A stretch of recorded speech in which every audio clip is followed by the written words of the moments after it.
Hey, RetconRaider here, and welcome back to Battle Brothers Season 3. As today, things have really gone to our head, and we have paid the price. Namely, about 2/3 of our overall treasury, with the bulk of the remainder going towards supplies, taxidermy, etc. But I'd like to imagine it's probably worth it. At the very least, it certainly does make Rax more stylish. That said, let's go ahead and offset these expenses a bit, shall we? Then we'll set our sights back east. Oh, a freight. Yeah, alright. I wouldn't mind more fire pot ingredients.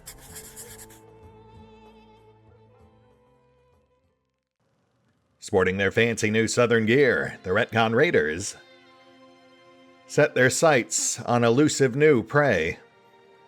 A momentary distraction, to be sure. The Noble War still held their attention, of course, even though they were veering off in the complete opposite direction. They'd be back on track soon enough. The sand dunes ahead slip from top to bottom, the sands curling toward you like a sheet being pulled off a bed. But a stone appears unearthed, and another, and another. And when the first stone rises, you realize it is an Efreet. A growl scratches out, a deep bellow that is crackling with a clash of sandy winds. The Efreet takes some sloping, disjointed shape of a man, stones for bones and sands for flesh, and it charges forth. Gritty combat ensues. Yeah, I don't love fighting these guys because they can reset their health so easily. You know, until you've whittled down their number a bit. Not to mention, of course, they're hard-hitting range fighters, which for us, especially with our current builds, is our biggest weak spot. But at this point, we should be strong enough to power through relatively quickly. Might take a few bumps and bruises here and there, but it shouldn't be too bad.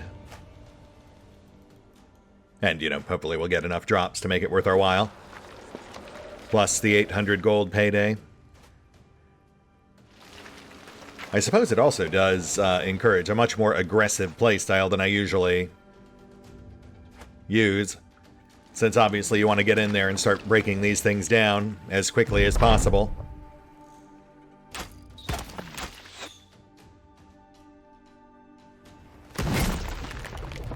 Charging into the fray, Rax claims first mud, crushing one of the smaller Efreet.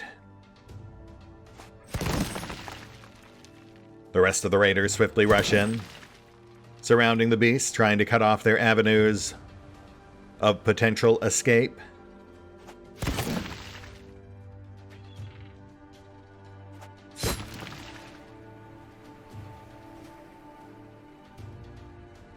Rax is vulnerable. We need blockers in front of him.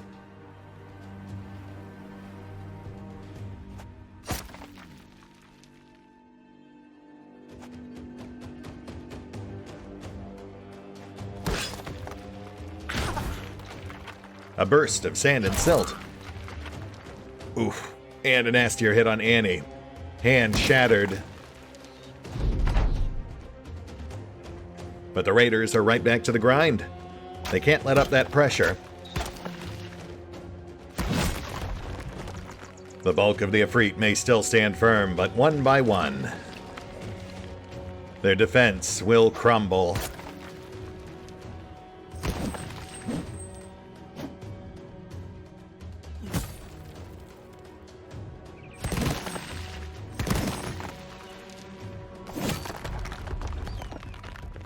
A third falls on north, but the rest quickly band together, cascading upwards into a towering monolith.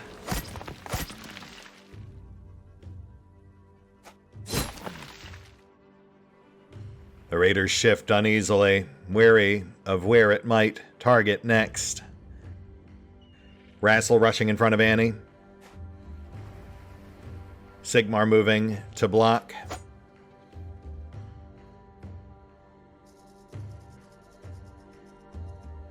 Mal at his side.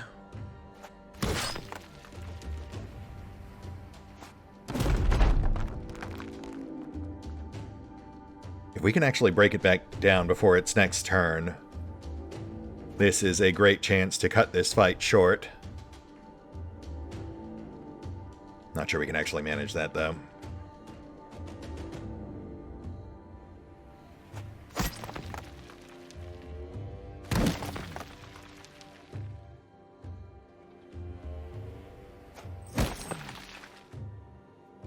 Yeah, that's not going to do it. We'll have to weather at least one more hit.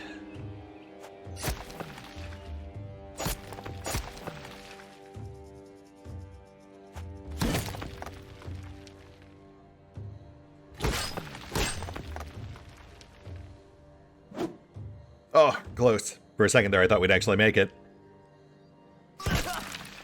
Oh, and Annie is sent reeling.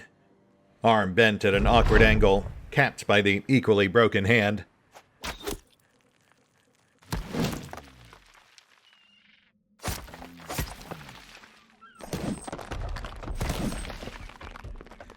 But their persistence pays off. The beast is ultra-condensed, shattering down much faster than it otherwise might have. They continue piling on, attack after attack. Even Annie with their one good arm. Though that does finally break containment. Strange. I wonder why it worked the first time with the larger, but not with the smaller.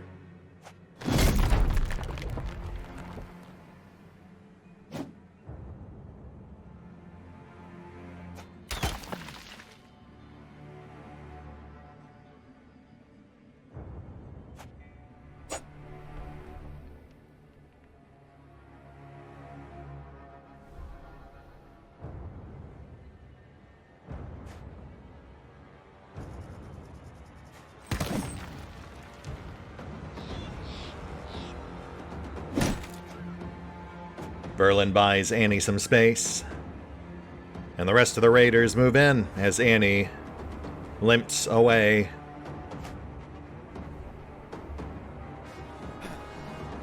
Yeah, this is a fight that really kind of highlights how Rax might benefit from quick hands and a pocket long axe. That would make him a mite bit more versatile. Though it would also eat one of his precious few remaining perk slots. And Annie lives to see another day. Though I will say I was hoping for a mite bit more in the way of monster drops. I guess that's the downside to the surrounding strat. The Ifrits are slain, but the bodies only seem to serve as vessels for something far more sinister. You catch glimpses of spirits soaring toward the horizon, but perhaps it is merely the desert itself playing tricks on you. There's no saying except to say that the beastly nature of the Ifrits has been defeated, and Viri Ibn Sar, the master astrologer, needs to pay you for that alone. Oh, interesting. That almost makes them sound like another flavor of undead. Alright, rest easy, Annie. Oh, in fact, this is a good time to double down on Drots. And I've already got one in mind for dear sweet Annie.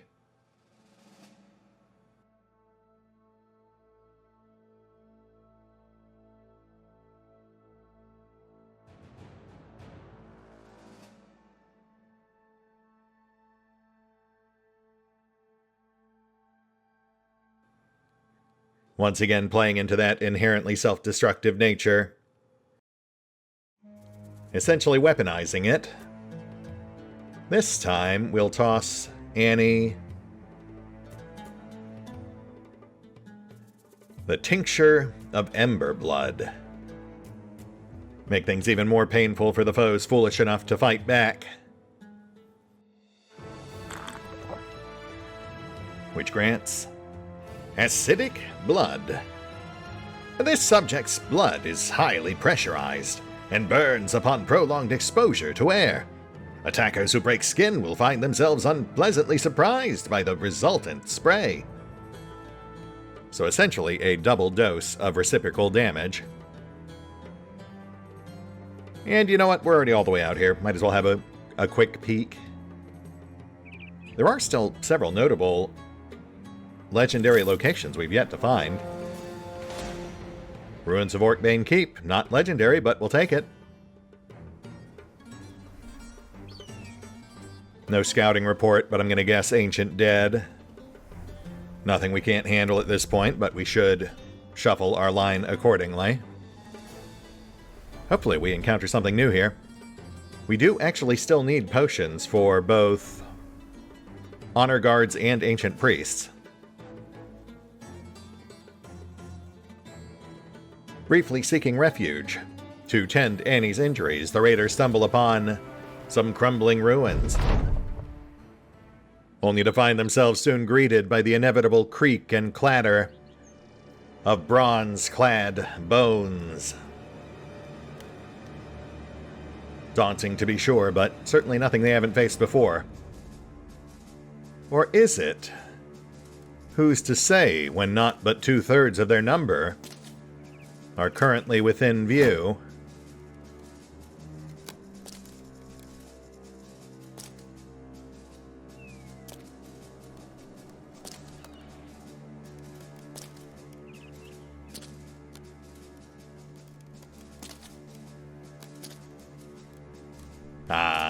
Nope, just plain old Ancient Dead. Was really hoping we'd have a leader or possibly a named in there. But that's fine, we'll make do. Seeing how the tide of approaching tumultuous undead broke upon the reef of the ancient ruins, the raiders swiftly fell back, a few errant axes hurled, but otherwise setting themselves further afield to let the fleshless fiends fracture their formation upon the fallen stones. Essentially to let them waste their AP and hopefully to expose a pikeman or two. The shieldmen are really mainly there just to slow us down. It's the pikemen who do the real damage.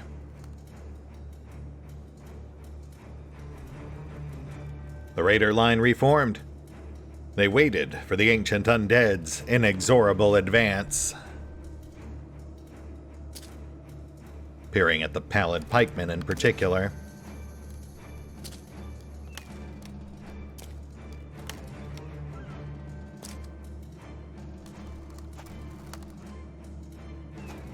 Hey, okay, there we go. Can we get one more?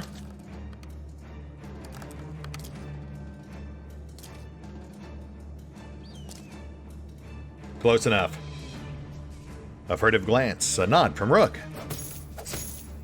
And Zarmal launched himself forth, blade carving and prizing into the moldering bronze mail. An axe thunked in shortly after, shattering a sternum. And the rest of the raiders followed suit.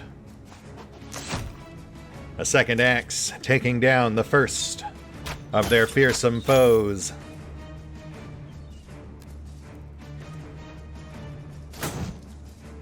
Rack stepped up, axe meeting shield. Random rushed in as well. Diego held the north, with Rev backing him up.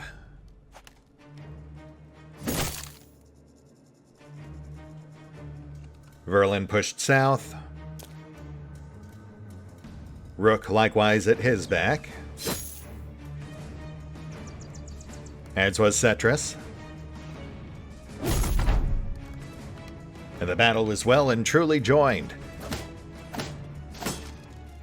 A tangled mess of blades and bones.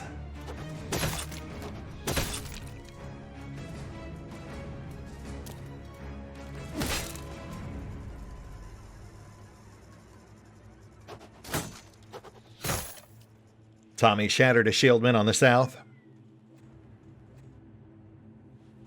Bowman laid down fire, arrows ultimately ineffectual, but still an ideal annoyance.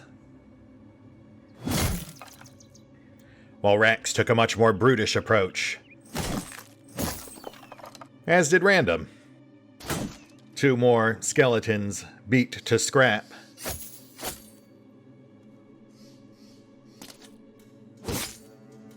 Rook stuck and moved, wary of the bobbing and weaving blades.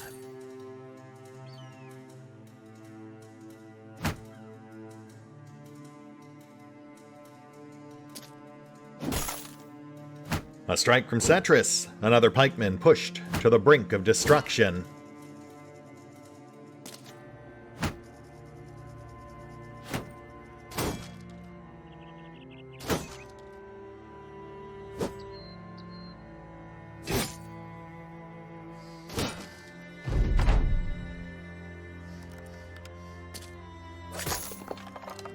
Zarmal pushed past to the pikeman, severing a shieldman's spine in passing.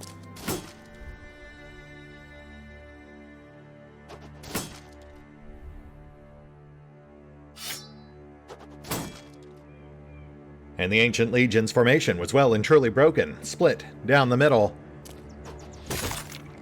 Their pikemen left exposed.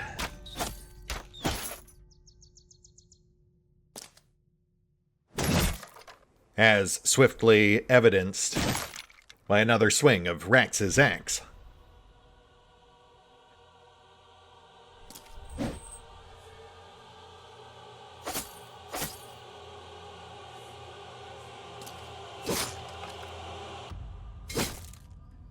Rook tore down the third to last pikeman.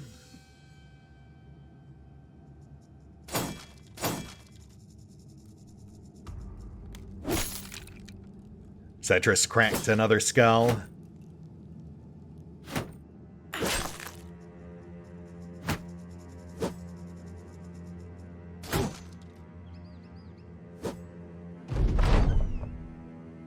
And the fight was all but won. The raiders swiftly pushing in to press their advantage. The ancient undead were strong, formidable foes, at least whilst in formation. But they lacked the true intelligence or independence to remain adaptable. Their greatest strength was also their greatest weakness.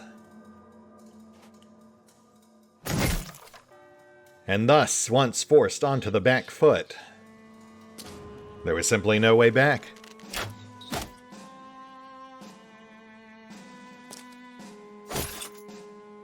And before much longer, they were once again left in ruins.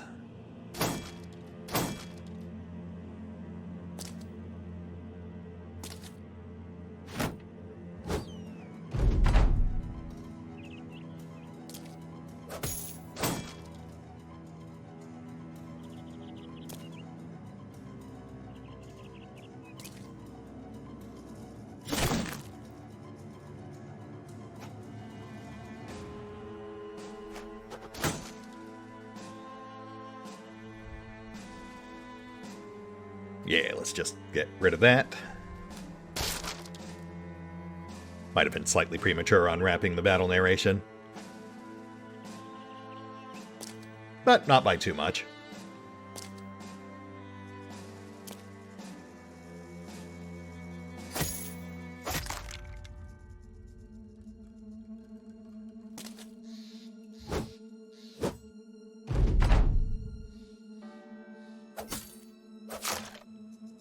Well done, Raiders. Very clean. And hey, look at that. Level up for Rax. And no named items, but a fairly hefty chunk of ancient gold. Not to mention an assortment of other ancient arms and armor. Also worth a hefty chunk of change.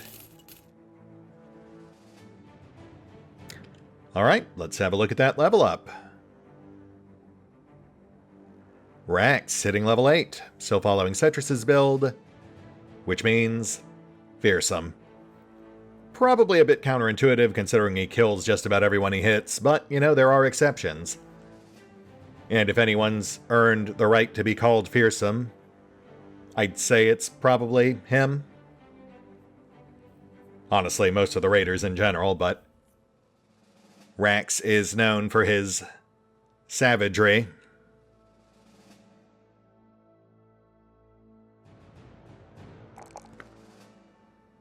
As for stats, a lot of middling rolls here. I mean, obviously we took the melee, but aside from that, I guess, resolve and fatigue, or initiative, perhaps.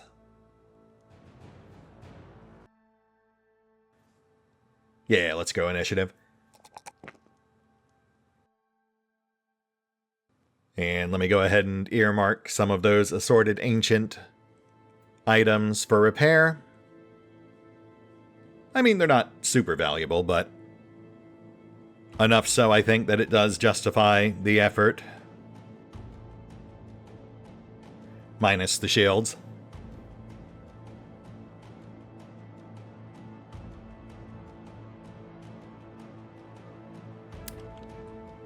And on we go. We'll do a quick little loop, then we'll get back on track. In fact, you know what? Let's see if this hooks up down here.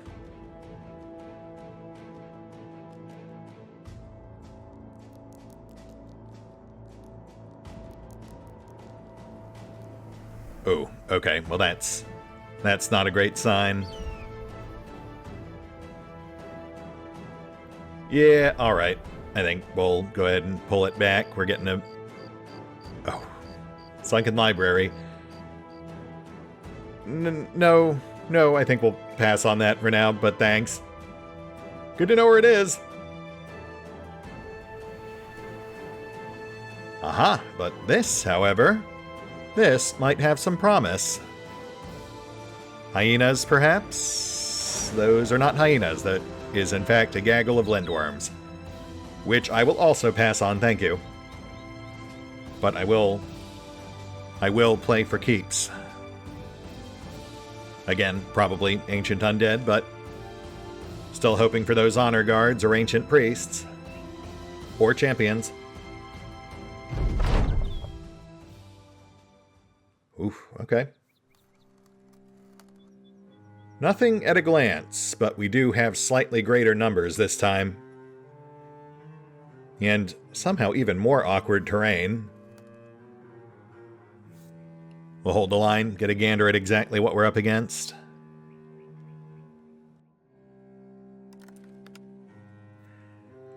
Seeking refuge from a clutch of bitter worms.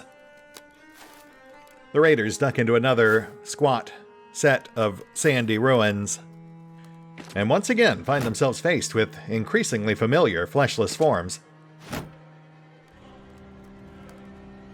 Although I am now also seeing that some of these are auxiliary, so honestly, barring any unpleasant surprises in back, about on par with the previous fight.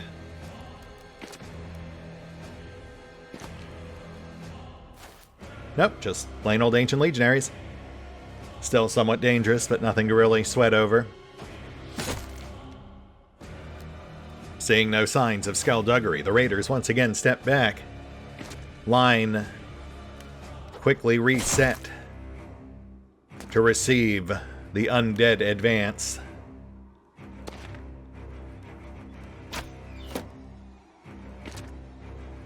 Really dangerous foes are clustered on north and south. Center's mostly auxiliary, so he can punch through that pretty quick. Wrap around. Sweep the pikemen.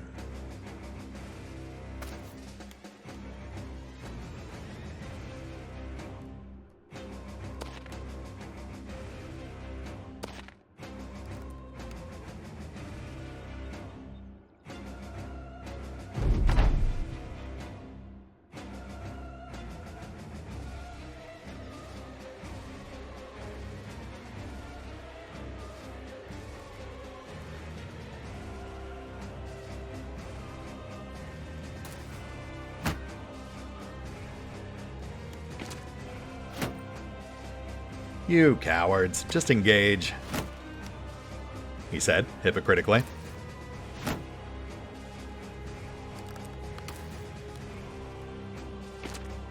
Hey, there you go.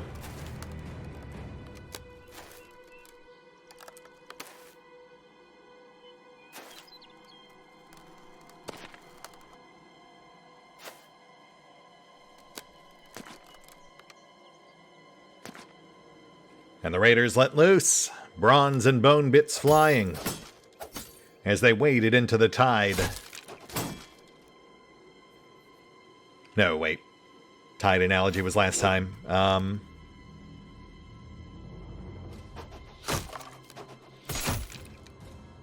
As they crossed that dead line in the sand.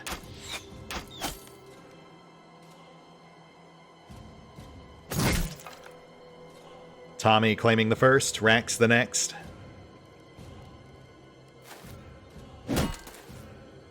The raiders were perhaps a tad overconfident.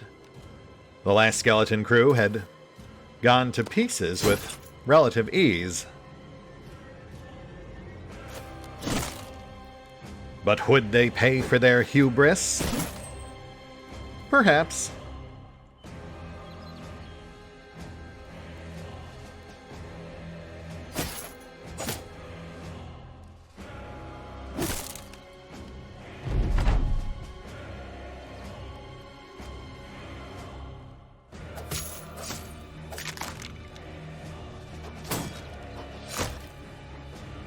Val axed another to leave.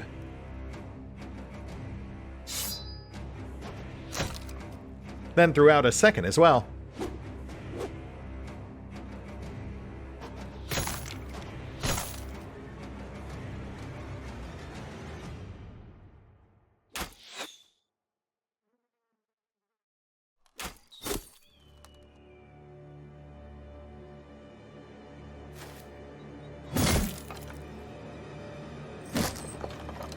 Rax and Random started trimming the edges, brutally bashing bony behinds.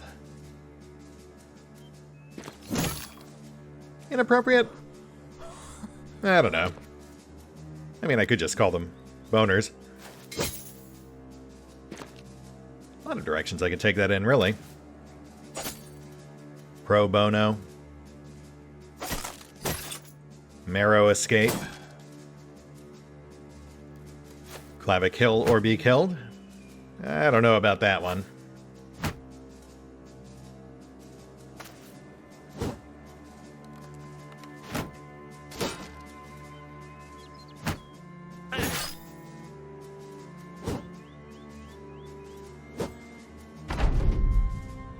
Gotta say, Rax is really holding up with that new armor.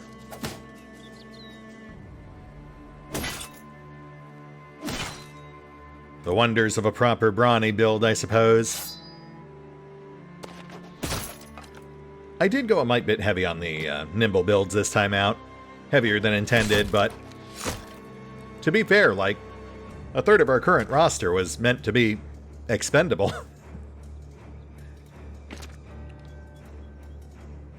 Perhaps next time, if we do a Season 4, I'll impose a few house rules just to keep things... Get out of here.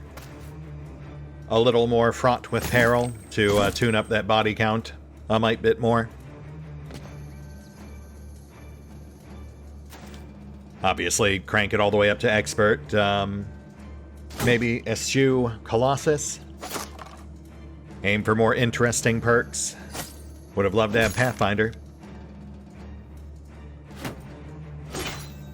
Or perhaps go back to my old habit of always starting every recruit with student. You know, faster growth, but more fragile start.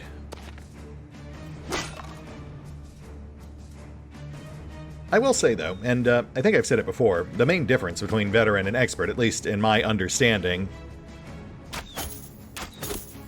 is not so much that it makes it more difficult long term. I think it just makes it more difficult during that first, 30 to 60 day period.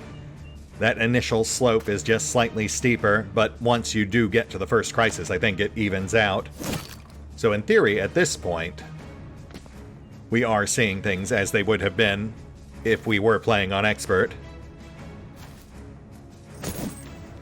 At least that was my experience with a recent test game. I, just for fun, ran a poacher game out to day 60 or so on max difficulty.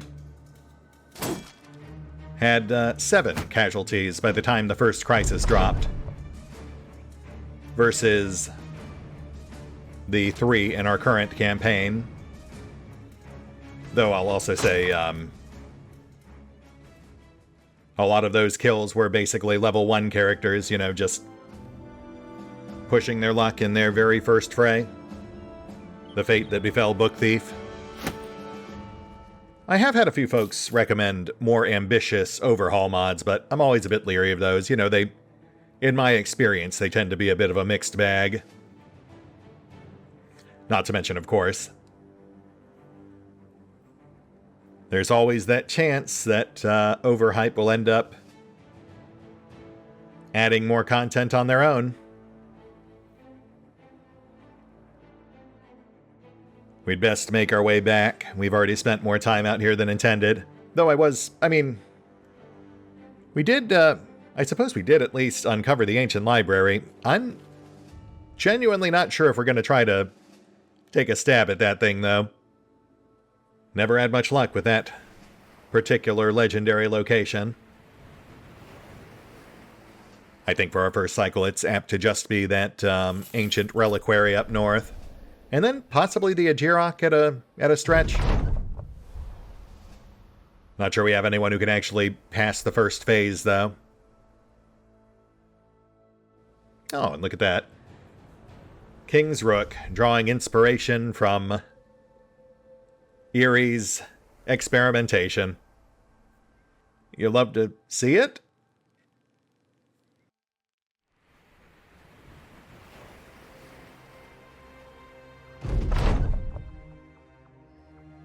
An old man with no eyebrows greets you, stopping you just outside Fury the Master Astrologer's door. He pushes a sack into your arms. There are 850 crowns in there, as the Vizier agreed. The man looks around for listeners and seems to nod when seeing you are the only one within earshot. The Afrits are not just demons.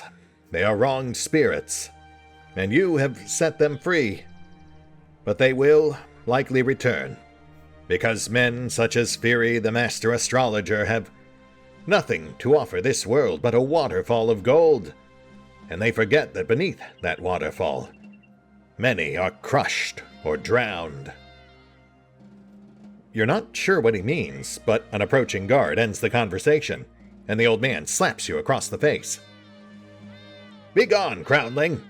Take your pay, and leave my sight! Ooh, intriguing. I do love those glimpses of lore we get, but sadly they are few and far between. You know, there is a part of me that really wishes there were more overarching plot lines to pursue, more stories to explore. But I suppose that would also work against the inherent sandbox nature of what the game is meant to be. Anyway, one sec. Let me do some quick bookkeeping here, and then we'll push on. Set our sights back east.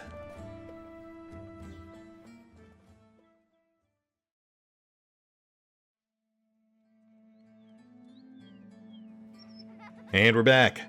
Cart's still pretty weighed down, but I did at least sell our cheaper stuff so we could resupply. Let's see what else we've got on tap. Caravan to Himmelschwacht. Way too far away, so we'll pass on that. And instead just work our way back across the never-ending sands towards Thunberg and beyond. We'll keep an eye out for decent contracts en route, but if we can't find anything, then yeah, we'll just, we'll go ahead and grab that one job against the Goswins. Assuming it's still available.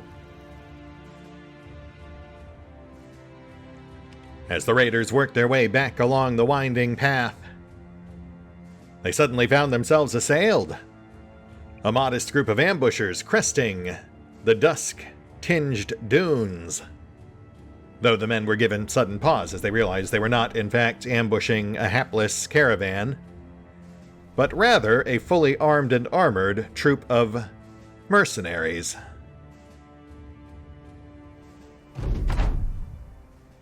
A welcome moment of mirth in these bleak and trying times. Barely a speed bump. But, you know, I'm not going to pass up on easy XP. Not when it's right en route.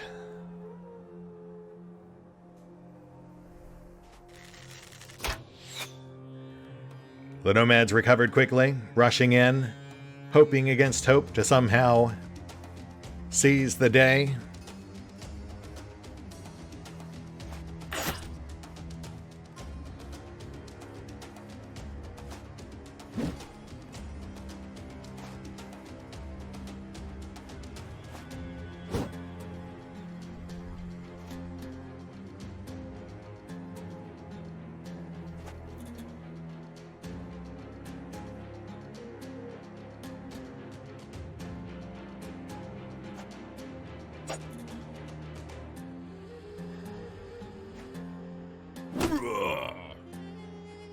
A hope swiftly shattered, along with the swordsman's skull.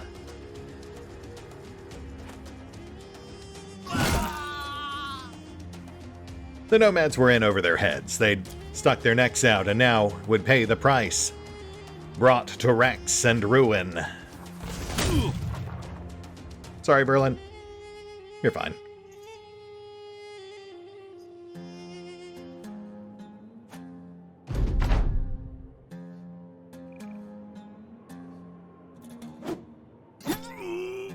Trip trapped the stumbling swordsman, sending him tumbling to the sand. Bowman sank 2 arrows into a bandit bludgeoner's chest, his pole mace swinging wide.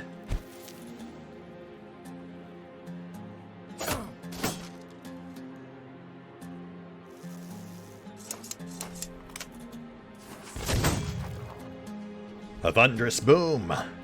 Grit and sand obscured the north. Rev cleaving through. Billhook biting into a shield. Rook ran the poleman through, Rack stepping up. A mighty swing, the man split in twain. Verlin ran down the enemy archer.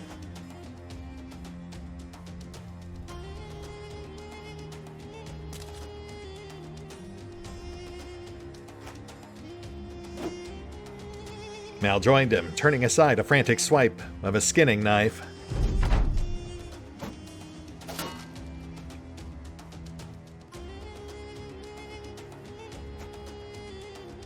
And Trip joined as well, the bandit bowman broken. Another marked for death.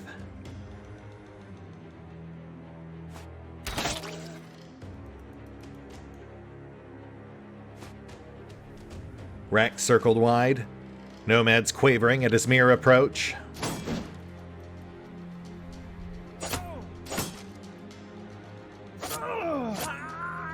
Diego ran the first throw.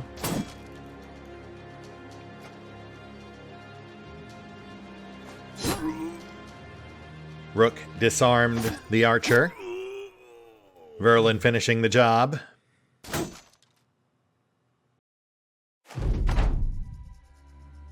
And the rest of the raiders rallied. The final bandit bludgeoner still fighting, but for how long?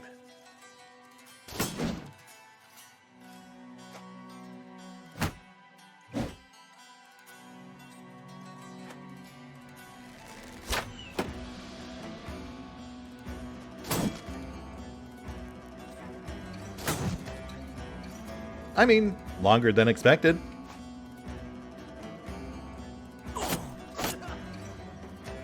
Though now it's all but over.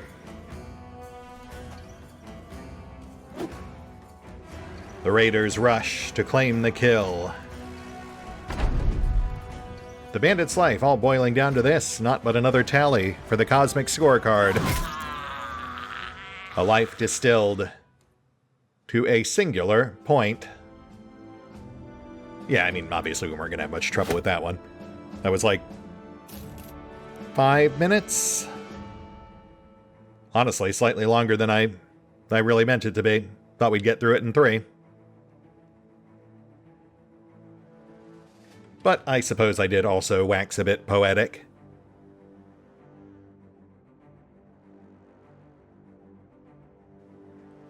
And I think we've got time for one more, so let's push on to Anglin. Doubt we'll get good prices there, but we can at least restock on nets. Oh ho! Hello there. Outlaws and archers. I mean, again, not really a challenging fight, but it is right along the way. En route to Anglin, the raiders went off-road. Their shortcut cut short, as they spied yet another group of opportunistic ambushers.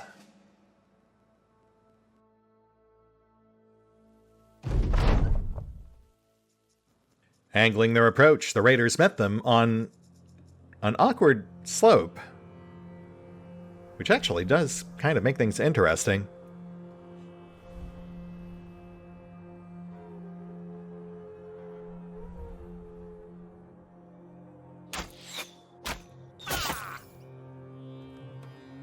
Bowman fires downslope, glancing a bandit bludgeoner.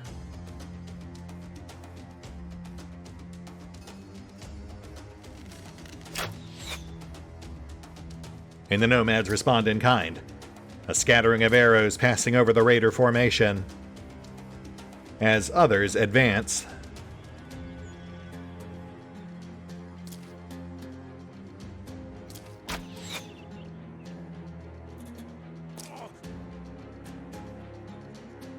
As the nomads set their sights on the lower tier raiders, Diego takes point. A handful of other raiders falling in behind.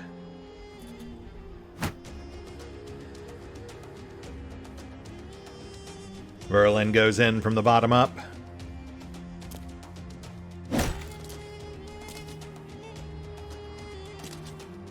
And finally realizing their error, a number of the nomads rush in on north, Sigmar reinforcing Diego's advance.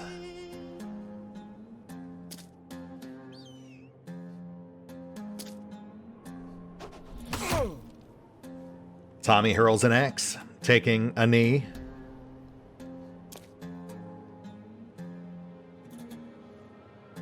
Alois carefully moves up.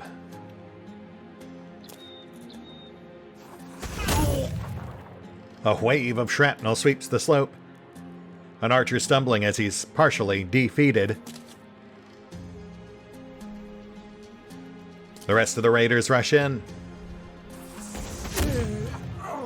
Another boom, this time from above. A singed swordsman spills down the slope.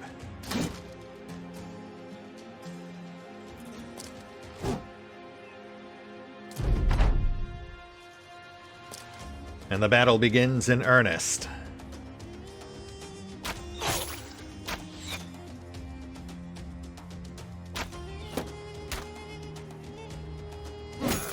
Oof.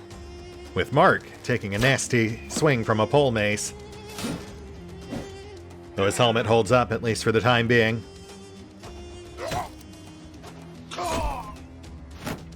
Tommy throws down an enemy archer.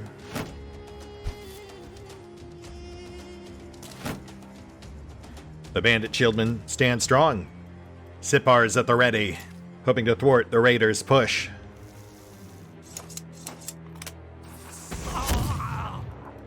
A flash of light, a crack of thunder. Another bandit blown asunder. Rex growls, axe deflected. And Mark takes aim.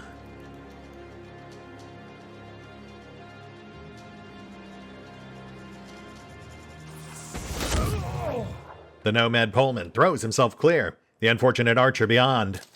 Left, one-armed.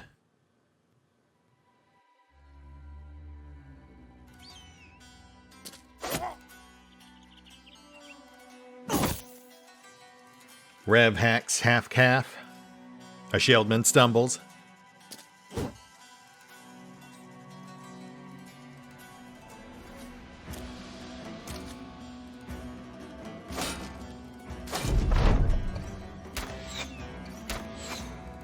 Gotta take out that pole armor. That's actually a bit of a problem.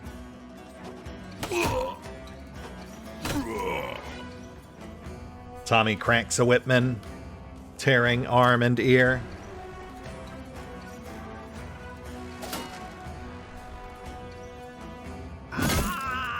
There we go. The first shieldman falls. Rev took a knee, but Rax takes his life. And thus begins the end, at least for this nasty group of nomads. Bowman puts an arrow through the pole armor's face, though not in time to stop him from hitting the mark. Rev disembowels him over. And Mark takes aim. The whipper snaps and then goes silent. The rest of the raiders move in.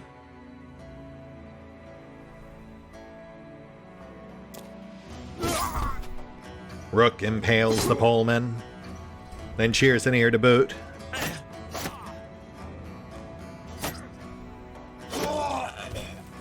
Verlin pointedly removes an archer.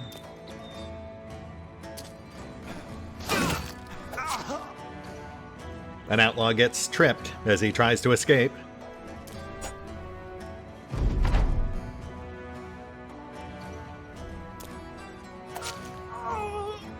Another archer falls, quivering to the end.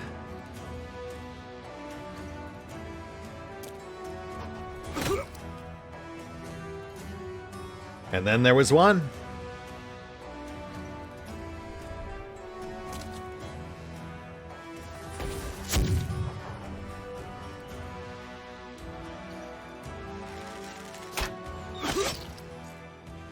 An archfoe felled in fittingly fletched fashion, which nets Mark a level up. Fantastic. And also, hopefully, Mal and Sig as well, but we'll find out momentarily.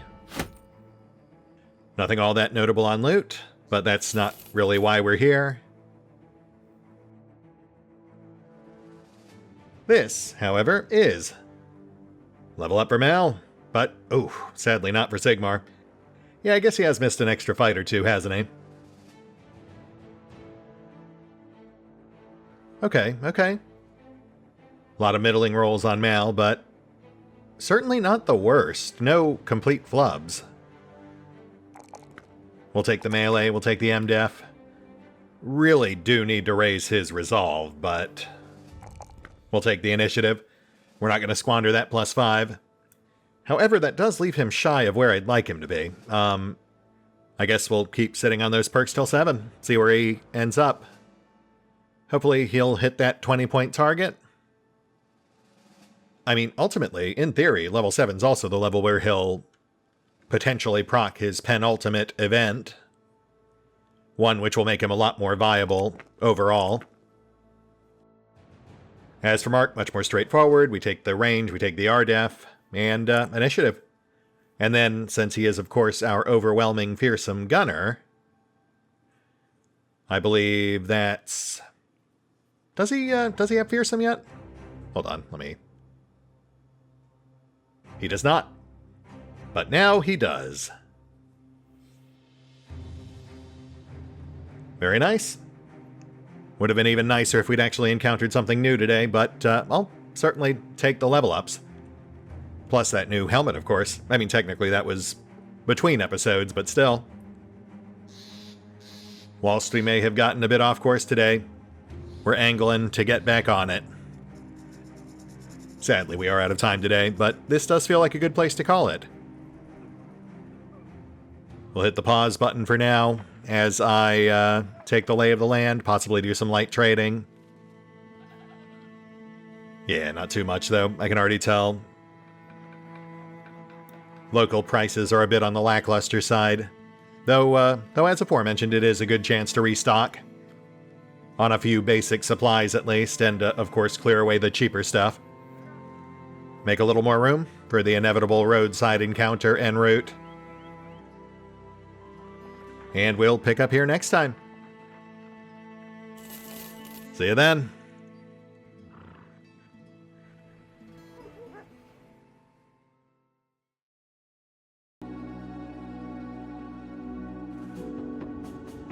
Oh, and special thanks to the Raiders, the fine folks who help make these videos possible, including but not limited to Eerie V23, Revenant, Alois, Arrow Bowman, Dragon Matrix 7, Drakiith, EgonAlter, Exsellsior, Gottlieb, James Trimmier, Kazorm, Lady Shayna, Mark Giemza, Nathan Welch Jr., OverlordPherom, RandomPassrby, RobbyB, Tomasz Piątkowski, Triphoppenskip, and Valinrook.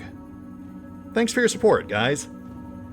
That said, if you'd also like to help support the channel, then feel free to push the buttons that do the things.